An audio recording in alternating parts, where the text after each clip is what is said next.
আসসালামু আলাইকুম এভরিওয়ান। আজকের ভিডিওটা শুরু করছি ভোর রাত থেকে। প্রচণ্ড পরিমাণে কুয়াশা পড়েছে। আমরা তো ঘুম থেকে উঠেছি সেহরি খাওয়ার জন্য। এখন ঘড়িতে বাজতেছে ভোর 4টা। বাহিরে কিছুই দেখা যাচ্ছিল না, একদম কুয়াশাগুলি বৃষ্টির মতো ঝরে পড়ছিল। তাই একটু ভিডিও করলাম আপনাদের সাথে শেয়ার করার জন্য। তো বাড়ির সবাই উঠে গেছে সেহেরি খাওয়ার জন্য। সবাই বাহিরে তাকিয়ে শুধু কুয়াশাগুলি দেখতেছিল। অনেকক্ষণ পর্যন্ত ভালোই লাগছিল, মনে হচ্ছিল যেন বৃষ্টি পড়তেছে। এরপর তো ফ্রেশ হয়ে চলে আসলাম ভাত খাওয়ার জন্য। শেফামনির তো ঘুম কাটেনি এখনো, তো আমি ওকে ভাত খাইয়ে দিচ্ছি। ছোট মানুষ ঘুম থেকে উঠতে চায় না ভোর রাত্রে, তো এখন ওকে ভাত খেয়ে দিচ্ছি একটু একটু করে। ওর ভাত খাওয়া শেষ করে আমিও ভাত খেয়ে নেব। আজকে রান্না করেছিলাম বিলের নলা মাছ, সাথে ছিল ডাল চচ্চড়ি। তো আমরা খাওয়া দাওয়া শেষ করে নামাজ পড়ে ঘুমিয়ে পড়েছিলাম। শুভ সকাল। সকালবেলা তো চলে যাচ্ছে শেফামণি সারামণি স্কুলে, ওদেরকে একটু এগিয়ে দিয়ে আসলাম। স্কুল আমাদের বাড়ির পাশেই, তো ওরা এখন স্কুলে চলে যাচ্ছে। আর এই যে আমাদের বাড়ির আম গাছে খুব সুন্দর মুকুল এসেছে, দেখতে খুবই ভালো লাগছিল। প্রতিটা গাছে গাছেই এখন মুকুল এসেছে। আর এই যে সাজনা ডাঁটার ফুল এসেছে, খুব সুন্দর। এই গাছে তো সাজনা ডাঁটা হয়, দেখতে খুবই সুন্দর। ফুলটা পাতা নাই, কিছু নাই, ফুলগুলি ফুটে থাকে, খুব সুন্দর দেখায়। এরপর চলে গেলাম ঘরে। তো অনেকটাই কাজ করে নিয়েছি অফ ক্যামেরায়। এরপর চলে গেছি রান্নাঘরে। তো আজকের রেসিপি ছিল বতুয়া শাক। আজকে রান্না করেছি বতুয়া শাক, সাথে ছিল মুরগির গোশত ভুনা।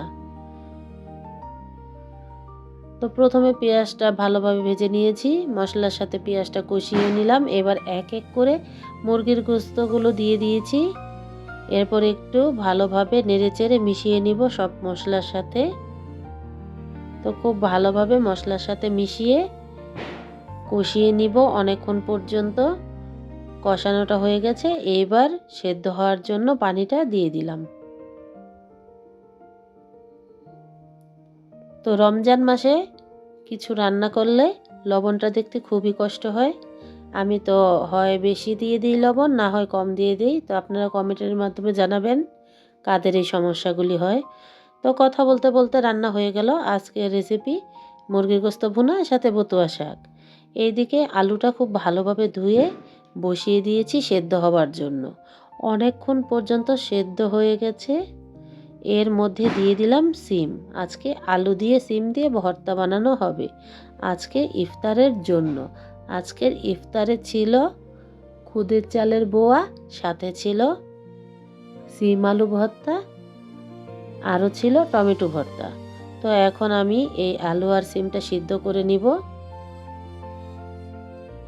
সাথে বোয়ার চাল ধুয়ে আমাদের বিক্রমপুরের ঐতিহ্যবাহী বোয়া ভাত আজকে রান্না করব। তো খুদের চালের বোয়া সব কিছু দিয়ে এখন আমি ঢেকে রেখে যাব রান্নাঘরে। এরপর চলে আসলাম ঘরে। তো আমাদের মামা তরমুজ পাঠিয়েছে, তো এখন এই তরমুজটা কেটে সব ঘরে পাঠিয়ে দিব।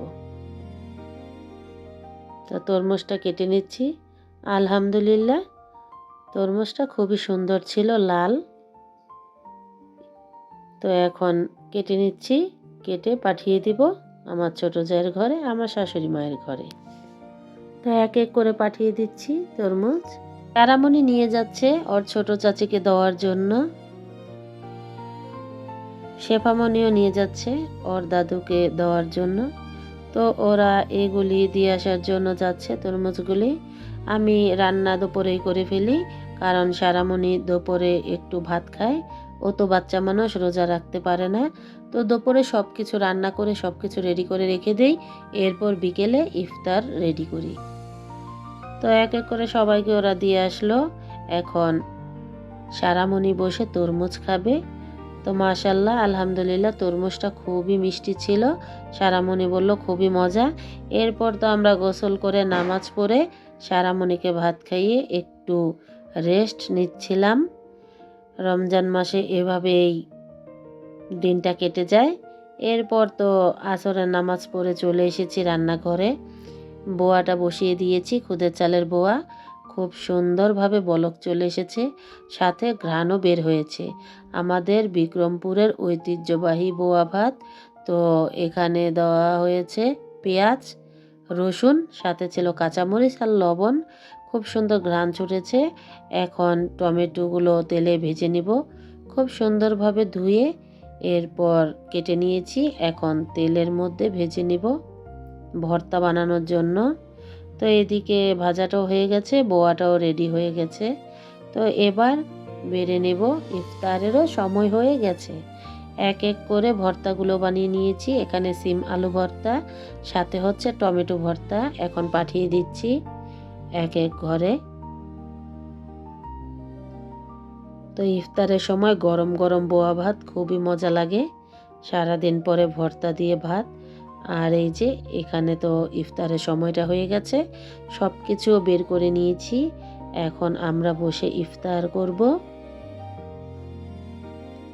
তো সব কিছু রেডি করে নিয়েছি, বোয়াটাও বেড়ে নিয়েছি, শরবত রেখেছি, এখানে তরমুজও রেখেছি, সাথে ছিল আপেল, মালটা, খেজুর, আঙুর ফল। আর এই শরবতটা আমার ছোট যা পাঠিয়েছে আমাদের জন্য। তো এরই মধ্যে আজান হয়ে গেল, এখন ইফতার করে নিচ্ছি, এক এক করে সব কিছুই খাচ্ছি। এবার তো বোয়াটা খেয়ে নিচ্ছি, গরম গরম বোয়া, বিক্রমপুরের ঐতিহ্যবাহী বোয়া ভাত, খুবই মজার। সারাদিন রোজা রাখার পরে এখন ইফতারের সময় খুবই মজা করে বোয়াটা খাচ্ছিলাম। তো এখানে বিদায় নিচ্ছি। আমার ভিডিওটি ভালো লাগলে লাইক, কমেন্ট, শেয়ার করবেন, সাবস্ক্রাইব করবেন, বেশি বেশি কমেন্টস করবেন, আমার চ্যানেলের পাশেই থাকবেন। আল্লাহ হাফেজ।